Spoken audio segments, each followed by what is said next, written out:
Good morning, and welcome back to the Morning Endurance Call. I'm Keith Erwood, and this is a free daily, 15-minute or less leadership ritual for business owners, executives, and preparedness professionals who want to build stronger businesses, think more clearly under pressure, and lead with more clarity in uncertain times. Each weekday morning, we spend a few minutes talking about what it really takes to build stronger businesses, stronger decision making, and stronger leadership in a world where disruption is no longer rare. Today's topic is this: recovery time objectives versus reality. This matters because one of the most common gaps in preparedness is the gap between what an organization says recovery time is, your RTO, and what it could actually achieve under real conditions, your RTA, or recovery time actual. That gap is often much larger than leaders realize. A lot of organizations have recovery time objectives, or RTOs, on paper. They may say the system needs to be back in 4 hours, that application needs to be back in 8 hours, and this function needs to be restored by the next business day. Those numbers may look clear. They may even look well thought out. But the real question is not whether the number exists. The real question is it real? Can the organization actually recover in that time frame when a disruption is happening under pressure with incomplete information, strained communication, competing priorities, real dependencies, and the normal friction that shows up during an incident? That is the question that matters. Because a stated RTO is not the same thing as a proven recovery capability. And that distinction matters a great deal. Now let me be clear. RTOs are useful. RTOs matter. RTOs help define expectations, and they help guide planning and recovery priorities. RTOs can be important inputs into continuity and disaster recovery work. But an RTO only helps the business if it is grounded in reality. Otherwise, it becomes something dangerous, a number that creates confidence without necessarily creating capability. That is where the problem begins. Because when leadership sees a short recovery time or target on paper, there can be a natural tendency to assume the organization is more prepared than it really is.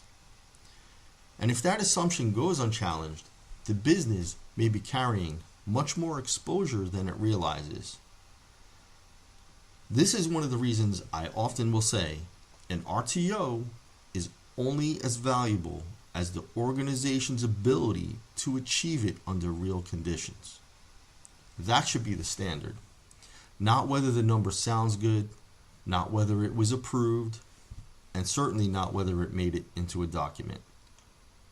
Whether it can actually be achieved. Now, why do RTOs often drift away from reality? There are a number of common reasons. Let me share several with you. First, some RTOs are based more on expectation than capability. A leader might say, "We need this back in 4 hours." A business unit might say, "We can only tolerate 8 hours." And an I team may say, "We're targeting same-day recovery." These statements may reflect business desire or urgency, but desire and urgency is not the same thing as operational feasibility. An RTO should not just reflect what the business wants. It should reflect what recovery can actually support or reveal where that gap exists. Second, RTOs are often set without enough attention to dependencies. A system may have a recovery target, but what does it depend on? Identity and access, network connectivity, specific data, upstream applications, vendor support, even manual decisions and key personnel? What about facility access and supporting infrastructure? If those dependencies are not included in the thinking, the recovery target may be much less realistic than it appears. Third, some RTOs are set without enough attention to sequencing. Not everything comes back at once, and recovery rarely happens in a perfectly clean, isolated way.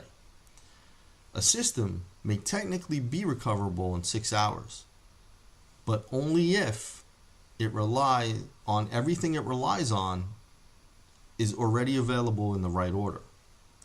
That is why recovery sequencing also matters so much.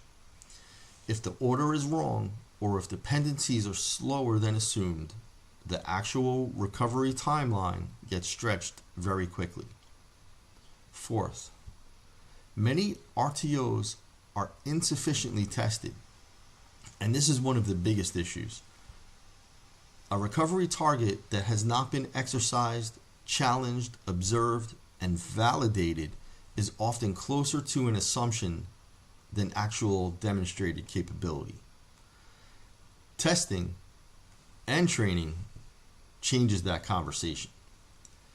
Testing will reveal where delays occur, where confusion exists, where access breaks down, where documentation is outdated, where communications is slow in response, and where dependencies are weaker than expected.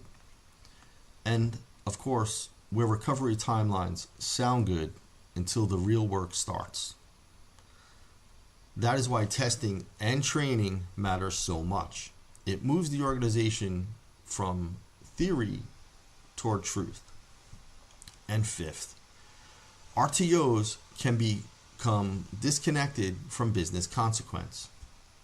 Sometimes an RTO is written down because it sounds reasonable, or because it was inherited from an older plan, or, this is most often the case, because someone needed a number for the template and that time frame was picked arbitrarily. But if that number is not connected to what the business can truly tolerate and what recovery can actually deliver, then it may not be doing much useful work. It just may be simply filling in a field, and that is not enough. Now let's make this more practical. What is the purpose of a recovery time objective? The real purpose is to help the organization understand how quickly recovery should occur in order to support the business before consequences become unacceptable. That means RTOs should sit in the middle of two realities: business need and recovery capability. If the business needs recovery within 6 hours, but recovery capability is closer to 24, that gap matters. That is not something to hide. That is something to understand. Because that gap tells leadership several important things. Either capability needs to improve, expectations need to be re-examined, or contingency options need to be strengthened. That is the value of honest recovery thinking. Preparedness gets stronger when gaps are visible, and it also gets weaker when gaps are disguised by nice-looking numbers. Now, I also want to point out something important for executives.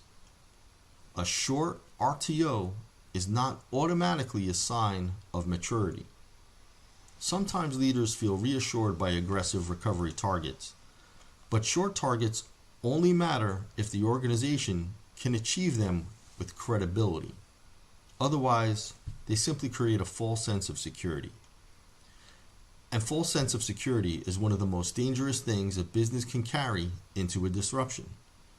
Because when the business assumes recovery will happen faster than it really can, decision making gets distorted very quickly.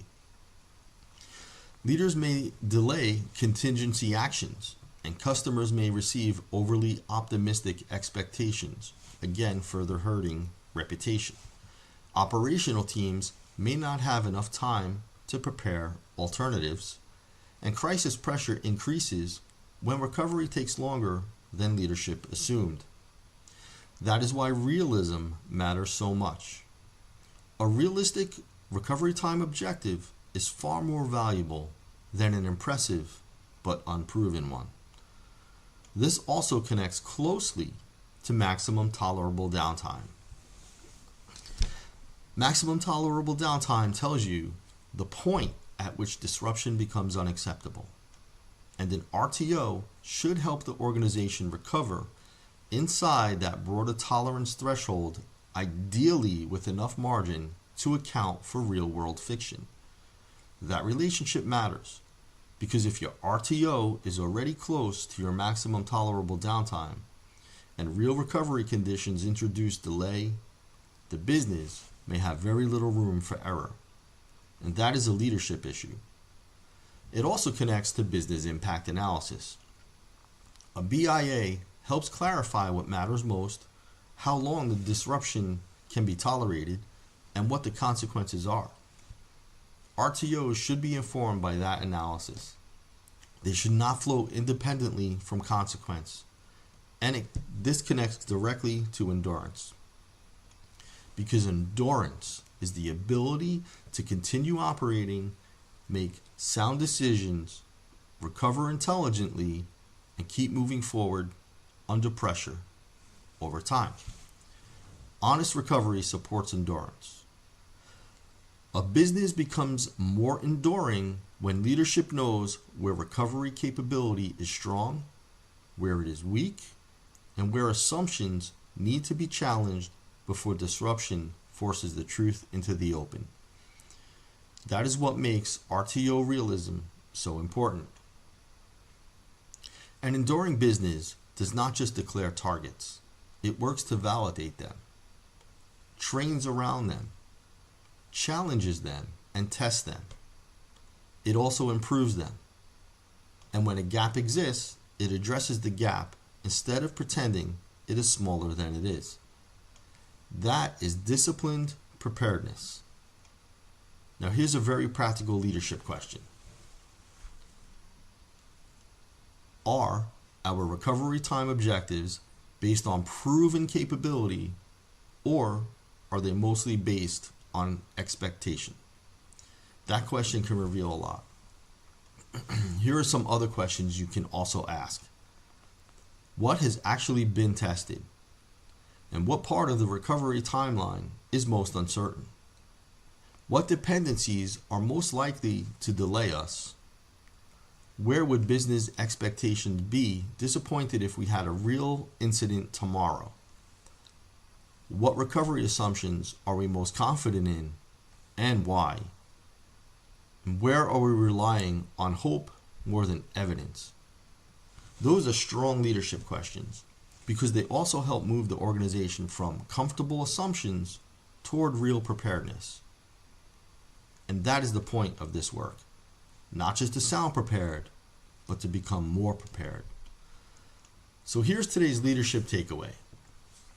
A recovery time objective only helps the business if it reflects reality. A number on paper is not the same as recovery capability under pressure, and that is the distinction. So here's today's question for you. If one of your most critical systems or functions went down today, would your stated recovery time objective hold up in reality or only in documentation? That is an important question, because the difference between those two is often where hidden recovery risk lives. Thank you for joining me today on the Morning Endurance Call. If this is the kind of thinking that you like, join the free endurance community.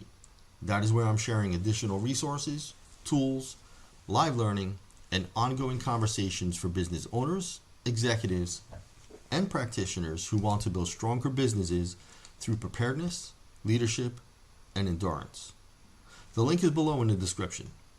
And Monday, we'll talk about why testing separates confidence from assumptions, because preparedness becomes much more real once it's challenged and practiced. Until then, Think clearly, prepare deliberately, and lead with endurance. Bye now.